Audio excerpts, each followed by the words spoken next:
toutes et à tous, on se retrouve aujourd'hui pour une nouvelle vidéo. C'est un update lecture où je vais vous parler de 3 de mes dernières lectures et donc on commence tout de suite. On commence par Le sacrifice d'une princesse, le tome 1 de la saga Calliope de Coconan aux éditions Cherry Publishing, qui a été une très bonne lecture.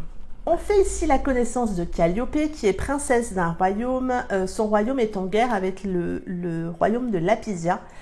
Et pour calmer un petit peu cette guerre, pour amener de la paix entre les deux royaumes, Calliope a décidé d'accepter et de se marier avec Carel, le prince du royaume de Lapisia.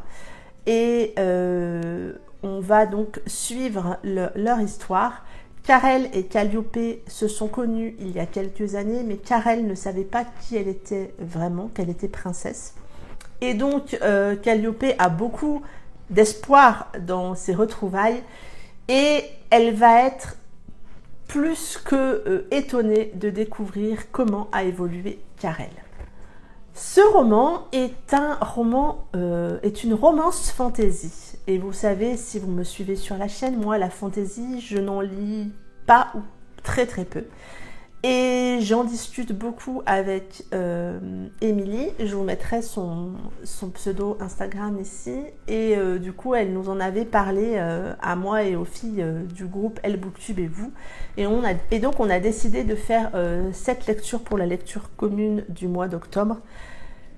Parce que Émilie nous disait, oui, c'est un milieu de fantaisie, mais la romance est là. Et c'est vrai que ce roman, vraiment pour les non-initiés comme moi de la fantaisie, ça passe sans aucun souci. Il y a de la fantaisie, mais c'est très léger, ce qui prime c'est la romance, mais c'est une espèce d'initiation à la fantaisie. Et moi, ça m'a convaincue, vraiment. Alors, je pense que tous les romans de fantaisie ne me convaincraient pas, mais là, en tout cas, ça l'a fait. J'ai passé vraiment un très très chouette moment.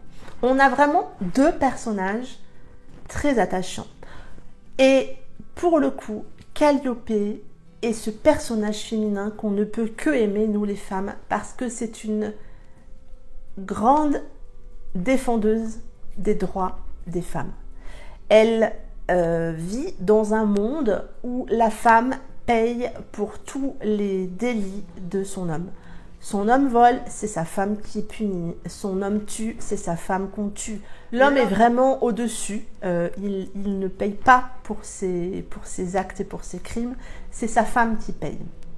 Elle ne peut pas, bien évidemment, trop l'ouvrir. Et Calliope est loin d'être comme ça. C'est une jeune femme qui a envie de montrer que la place de la femme est là. Il y en a une pour elle. Elle peut être aux côtés de son mari pour défendre son royaume. Et elle va se battre tout le long face à ça.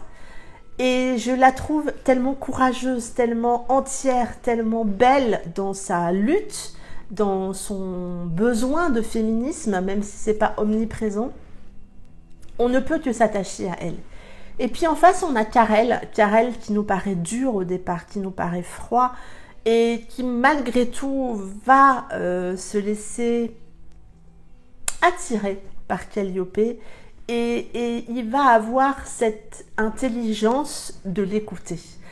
Et même si leur histoire n'est pas facile, loin de là, elle est vraiment compliquée.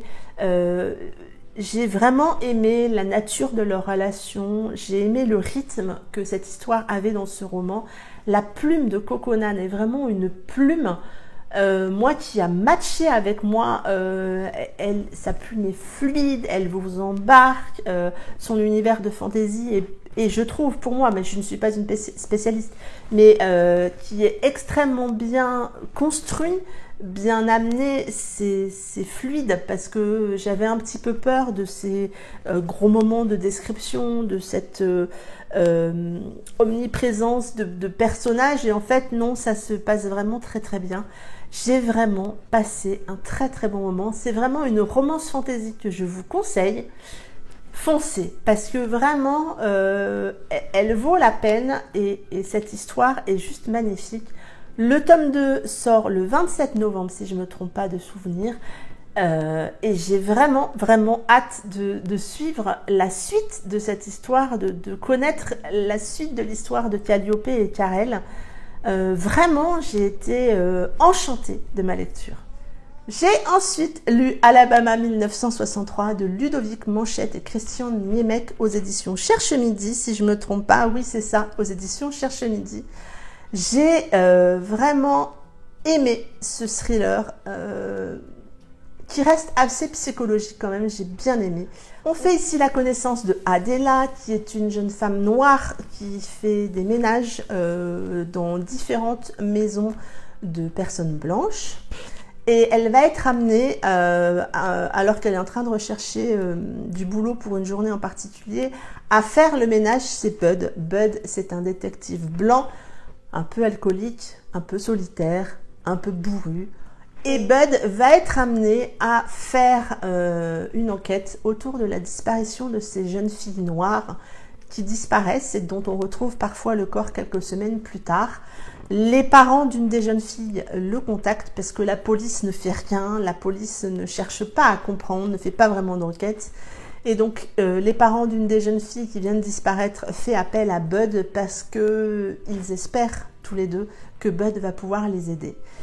Et Bud va embarquer Adela dans son enquête parce que avoir une femme noire à ses côtés quand il faut aller dans des quartiers noirs et aller interviewer ou poser des questions à des personnes noires, c'est beaucoup plus facile. Et ce duo atypique va partir faire son enquête. Et quand je vous dis que ce duo atypique, il est très atypique. On a Adela. Adela, c'est une jeune femme forte, courageuse. On est en 1963, il y a quelques bricoles qui commencent à changer pour les Noirs, mais on a encore cette séparation. Par exemple, elles vont faire leur lessive dans une blanchisserie réservée pour les Noirs. Il y a encore beaucoup de séparation. Malgré tout, elle a beaucoup d'intelligence par rapport à sa relation avec ses patrons. Je pense en particulier à une d'entre elles qui est juste horrible avec elle. Et Adela, elle sait en quelque sorte ce qu'elle vaut. Et puis j'ai trouvé aussi qu'elle était courageuse par rapport à ce qu'elle veut faire, par rapport à ce qu'elle apprend. Elle veut avancer, elle veut pouvoir être complètement autonome.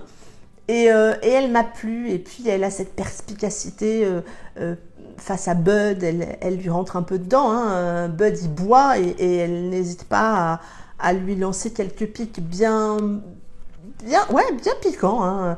J'ai beaucoup aimé. Et puis en face on a Bud qui est, il est solitaire, il est un peu grognon, toujours un peu soupolé, vous voyez, toujours à râler, il boit et on ne sait pas vraiment pourquoi. Et puis il est gaffeur. En fait, il sort des bourdes des fois vis-à-vis d'Adela par rapport à des blagues qui pourraient être un peu racistes. Ça fait un humour un peu c'est un peu caustique quand même. Et malgré tout, elle le rembarre et lui, il essaye de s'améliorer à chaque fois et le duo marche vraiment très très bien. Je pense que la force de cette histoire, c'est ce duo qui va partir enquêter, qui va avancer petit à petit, qui va découvrir certaines choses et le duo marche parfaitement bien. Alors, j'ai vraiment été embarquée dans l'histoire. Le tout petit bémol, moi, que j'ai trouvé, c'est que on apprend quelques bricoles par rapport à Bud, par rapport à pourquoi il est comme ça, pourquoi il boit. On a quelques bribes, mais on n'en a pas. On ne sait pas plus que ça et ça m'a un peu manqué. J'aurais aimé en fait en savoir un petit peu plus pour peut-être mieux le comprendre. Et puis j'ai trouvé que le dénouement de l'enquête était un poil trop rapide. On prend vraiment son temps pour l'enquête, pour comprendre. Du coup, nous aussi, on réfléchit, nous aussi, on a envie de savoir. Et j'ai trouvé le dénouement un chouille peut-être trop rapide, mais j'ai vraiment beaucoup aimé cette histoire. Je pense que c'est un roman qui va me rester en tête un long moment. Et ce duo, Bud et Adela, va vraiment rester en tête. On s'en souviendra, je pense. On a lu cette histoire avec Candy Shy et Kala Katlov et je pense que toutes les trois, on a vraiment apprécié ce duo un peu atypique qui sort vraiment des sentiers battus de ce qu'on a l'habitude de lire et ça a été vraiment une très bonne histoire. J'ai ensuite lu, dévoré, adoré Porque te vas de Mel Gent, qui est donc le dernier roman sorti de l'auteur. Et cette histoire, elle m'a embarquée, elle m'a touchée. On fait la connaissance de Simon qui, au moment où on le rencontre, est à l'hôpital. Simon a une maladie rénale depuis quelque temps. Ils se sont rendus compte en fait qu'un de ses reins ne marchait plus et que le second était en train de se dégrader. Donc il est en attente de greffe et on fait sa connaissance dans les couloirs d'un hôpital. Et on découvre un jeune homme un peu triste, un peu abattu par rapport à ce qui lui arrive. Il espère beaucoup de cette greffe mais il ne la voit pas venir jusqu'à ce qu'elle arrive. Cette greffe, elle arrive et Simon va donc subir cette opération, va avoir quelques semaines de convalescence chez lui avec sa maman et il a envie de plus, il a envie de retrouver une certaine normalité, de retrouver certains moments pour lui et donc il décide de partir en Espagne, dans le petit village de Fontarabie si je ne me trompe pas, là où vit sa grand-mère. Il veut y retourner, c'était un endroit où il y passait du temps petit et donc il veut passer un petit peu de temps là-bas pour se retrouver. Il obtient l'accord des médecins et donc il part en Espagne. Il va faire la connaissance de Bix. Bix est un jeune homme qui est le voisin de sa grand-mère. Elle a pris un petit peu Bix sous son aile. Je vous laisserai découvrir pourquoi. Et on va donc suivre leur rencontre. Leur rencontre est explosive. Il y a beaucoup d'animosité entre eux. Simon ne comprend pas pourquoi Bix lui en veut autant, pourquoi Bix est si virulent vis-à-vis de lui. Et je vais m'arrêter là pour le résumer. Cette histoire est sublime. J'ai été emportée par leur histoire, emportée par leur amour, emportée par leurs émotions, emportée par plein de choses. Mais elle aborde ici un sujet douloureux, le sujet de la maladie. Et c'est vrai qu'à un moment, je me suis dit, j'espère qu'on ne va pas tourner trop autour de tout ça. Et non, en fait, ce sujet, je trouve, est abordé avec justesse, avec discrétion. Et du coup, le roman n'est pas pathos. Vous voyez ce que je veux dire? Ça aurait pu être assez glauque quand même. Et pas du tout. Et puis, on a deux personnages juste inoubliables. D'un côté, on a Simon qui au départ, comme je vous le disais, il paraît peut-être un peu triste parce que il vit dans les couloirs de l'hôpital 2 à 3 fois par semaine. C'est compliqué pour lui. Il ne voit pas, on va dire, d'issue jusqu'à cette greffe. Et puis cette greffe, elle va le transformer. Elle va lui donner de l'espoir, beaucoup de l'espoir. Et il en devient lumineux. C'est un personnage qui est extrêmement lumineux, extrêmement entier. Il a envie de profiter de la vie et il nous transmet ce beau message de profiter de chaque instant parce que c'est ce qu'il fait et on a envie de faire comme lui. Et puis en face, on a Bix. Bix qui est très violent, très virulent, très torturé. Et on va le découvrir, on va le comprendre et on voit la profondeur des blessures qu'il a. Vous savez que moi, j'aime les personnages torturés. Et Bix, c'est ce personnage que j'ai envie d'aider, que j'ai envie j'ai envie que lui aussi voit le soleil à la place de la pluie. Vous voyez, on a envie de les aider. Et leur histoire est magnifique. Leur histoire est compliquée. Leur histoire est sous couvert de peut-être de non-dits vis-à-vis de leur entourage, même si on a la grand-mère de Simon qui est là et qui est loin d'être dupe et qui est tellement ouverte, tellement bienveillante par rapport à tout ça. C'est vraiment une histoire qui m'a embarquée. Elle prend son temps. Vous savez que moi, j'aime pas qu'au bout du 2e ou du 3e chapitre, ils soient déjà en train de baiser ou que voilà. Ça me saoule en fait parce que dans la vraie vie, c'est rarement comme ça. En tout cas pour les histoires qui durent, je pense. Ça arrive, hein, on est d'accord, mais bon. Ça amène beaucoup de crédibilité à tout ça. Et puis du coup, on s'attache énormément à eux avant qu'il y ait une histoire entre eux. Et ces personnages m'habitent encore au moment où ça fait 10 jours que j'ai terminé cette histoire et ils sont encore là au fond de mon cœur et je pense qu'ils vont y rester un petit moment. Ça a été dur de les laisser, de leur dire au revoir, mais je leur dis au revoir avec beaucoup de sourire et de bienveillance, un peu de tristesse de les laisser parce que je me suis extrêmement attachée à eux. Et n'hésitez pas, foncez, découvrez cette histoire. Oui, c'est une romance MM, mais ne vous laissez pas bloquer par rapport à ça.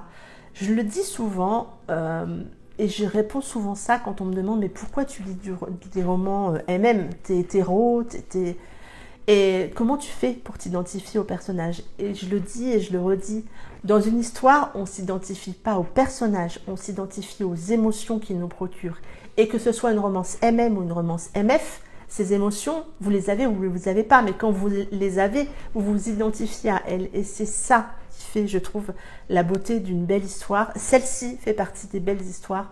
Foncez, découvrez cette histoire, laissez-vous embarquer dans l'univers de Simon et de Bix, ou de Birendro, je ne sais plus comment on dit.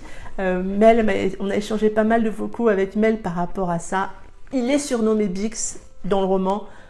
Retenez Bix, Simon et Bix, foncez découvrir cette histoire pleine de lumière et pleine d'émotions.